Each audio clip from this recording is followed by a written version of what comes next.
Seriously, I know it's the back to school period, you've got a lot of things on your plate. I get that, so don't worry.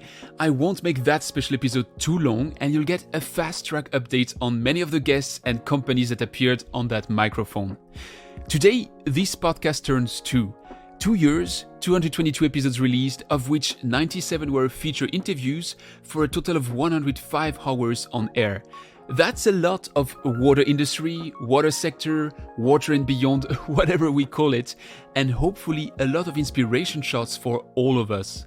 2 years is not much on the scale of the entire sector, yet a lot happened from many of my former guests since they appeared on my microphone. Today, you'll learn who raised the most money since the release of our common discussion. I'll share some milestones and recent projects for some of them, and I'll update you on our background drama, the story of the merger of SUEZ and Veolia. Let me start by ringing the bell. This actually is also what happened to Kobi Nagar, representing 374 Water on the opening of the Nasdaq on the 1st of July. The company had been public for a year, but couldn't be directly traded before. Now that's history, and you can follow their adventures as they trade under the SQUO acronym on Nasdaq. And if you're still wondering what SCWO stands for, well, check out my full conversation with Kobi about supercritical water oxidation by season 4, episode 15. Let's go a bit further back in time to take some news from Srinath Polizetti and his company Blue Act Technologies. If you recall, Srinath takes advantage of the properties of whey to remove microplastics, pesticides, heavy metals, chlorine and other radioactive compounds from water. He also proved his technology efficient in elimination of PFAS. Well, you can now get his filters installed under your sink, as he ran a successful Kickstarter campaign, and if you want to recall the full story, that was by season 1, episode 11. If you haven't exercised this summer and rather joined the barbecue and beer club, you may want to change gears a bit in September. That's what Minaguli invites you to do year-long with the Run Blue movement, and it's not literally about running, it's rather a hint to tell your companies, neighbors or friends they shall run their activities blue on the road towards UN Water Congress in 2023. But if you want it to be literal and really want to run, take a motivation shot directly in your ears with Mina's interview, which aired in season 4, episode 4. To the next news, with some of my guests that somewhat came together. I had already underlined in my conversation with Brent Solina and Carol Maxwell how their path had crossed the one from Sivan Zamir from Xylem, as Microorganic Technologies had joined the Xylem Innovation Lab. Well, it looks like Xylem has a crush on microbial fuel cell technologies because Aquacycle joined the program as well. There's more news about Aquacycle, so I'll come back to it, but before, let's kick off my top 5 of my guests that raised the most money after appearing on my microphone. Number 5, Can-Do, which was represented by its CEO and founder Ari Goldfarb on that microphone by season 1, episode 6. They raised $8 million in a Series B financing round focused on global growth and accelerated R&D development with participation from UK, European and US investors. And of course, they're still turning wastewater and sewers intelligent thanks to AI and digitization. Number 4, Ketos and its CEO and founder Mina Sankaran that was with me on the mic by season 3, episode 7. They apparently raised $8.3 million in something that's whether qualified as venture round or as Series C in the trackers, and Mina confirmed in a Forbes interview that the total raised money of about $40 million is right. But I did not find any mention on the Ketos website or in any of their official communication channels. That's mysterious, isn't it? Let's move on to number 3, Epic Cleantech and its CEO and co-founder Aaron Tartakovsky that was with me by season 4, episode 3. Epic raised $9.4 million, which they leveraged to accelerate on-site water reuse in real estate projects across the United States. So, more buildings that will be able to reuse up to 95% of their water with resource recovery as a welcome side effect. That sounds like awesome news. Number 2, Transcend, which was represented twice on that microphone by Ari Rivets, its CEO in season 1, episode 17, and Adam Tank, its chief customer officer and fellow podcast host with the awesome water we're talking about. He co-presents with Jim Loria. Both were with me by season 2, episode 10. Transcend has raised $10 million, enabling the company to expand its sales team and broaden its software as a service beyond wastewater and into the drinking water market. Now, before moving to my number 1, let me mention some other water entrepreneurs that have raised new pockets of money since appearing here, with Fadjer Mushtaq from Oxyle, Henrik Hageman from Pure Affinity, who might soon be back on that microphone, yes, that's a spoiler, and Ramzi Bouzerda from Drupal. And now it's time to move to our number 1 that you've been awaiting, and that is Aquacycle. I teased it, who raised $10.1 million in a venture round. That's the occasion for me to remind you of my conversation with the fantastic Oriana Bretschker in Season 1, Episode 20. Now, I promised you this episode wouldn't be too long, so I'll move on to my last section with the merger and acquisition news. The first one will be, no surprise, if you've listened to my discussion with Reinhard Hübner by Season 5, Episode 1, Ski on Water has a strong vision as to what they intend to build, and M&A is their vehicle to achieve it. This is how Ovivo, the main subdivision of Skion, acquired Waste Tech Control and Engineering beginning of July. This shall create interesting synergies for both companies, especially in the microelectronic industry, Waste Tech's home turf.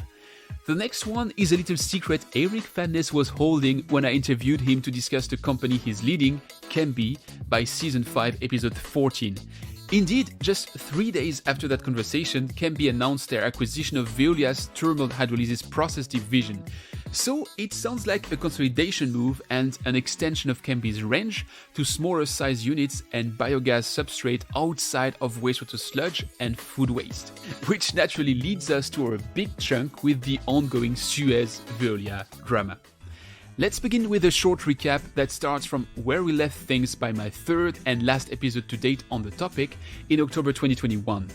At the time, the SUEZ Veolia deal was very eager to close, yet still slightly threatened by some French justice move that since somewhat vanished. So the last thing left in the way of the merger was the approval from the competition authorities in every country or region concerned by the union. Namely, that led Veolia to seek approval from 18 main competition authorities, and by December it had secured 15 approvals with the European Union, the United States, Canada, Colombia, Ecuador, Morocco, Russia, Saudi Arabia, China, Taiwan, South Korea, India, Brazil, Turkey, and the United Arab Emirates. Chile later followed, which left the counter down to 2, Australia and the United Kingdom. For Veolia to get Australia's yes came at a cost, as they had to divest from Suez Water Australia to sell some former Suez Waste assets to Cleanaway and integrated waste services in Adelaide to First Sentier investors. But they had now secured 17 out of 18 approvals. Meanwhile, in France, Veolia sold a portion of its industrial water treatment services business to Séché Environnement for about 40 million euros. And in a move that's kind of crucial for the next steps, SOAR acquired Veolia's mobile water service business in Europe for about 190 million euros. By the way, something Benno Holterman, the CEO of Nijhuis SOAR Industries, discussed on my microphone by Season 5, Episode 13.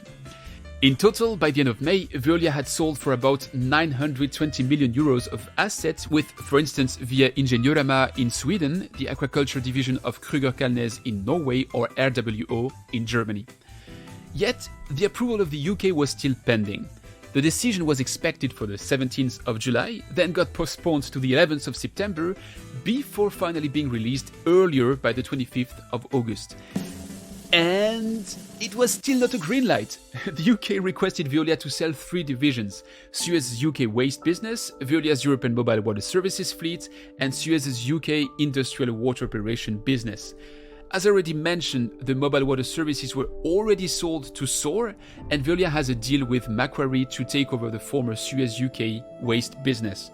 Assuming the UK competition authorities approve those 2 moves, that leaves the entire €13 billion deal tied to one tiny fraction of the future giant, Suez's UK industrial water operation business. In July, Veolia had said they would be ready to sell it off, but in August they backed off and said that the division's relatively small annual revenue couldn't really be significant for the completion of the deal. 2 years into the story, we're probably closer than ever to its end. But still, it's not done, so again, to be continued.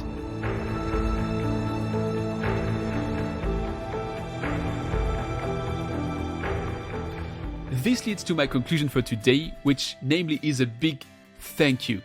We crossed the 50,000 downloads mark somewhere in August for the podcast alone, and that month was also kind of historic as for the first time, the podcast in all its shapes surpassed the 200,000 views milestone over all the platforms for August alone. So let's keep pushing all together. As always, if you like what you hear, tell it to your friends, colleagues, teachers, students, customers, suppliers, and all the ones I forget. That's how I can justify to my wife, my kids, and myself all the time I spend preparing these contents for all of us, which I of course love doing as well. Season 7 of the podcast starts next week with an incredible interview with Piers Clark, the founder and chairman of Isle Utilities. I have many more inspiring conversations coming up, which I'm excited to share with you.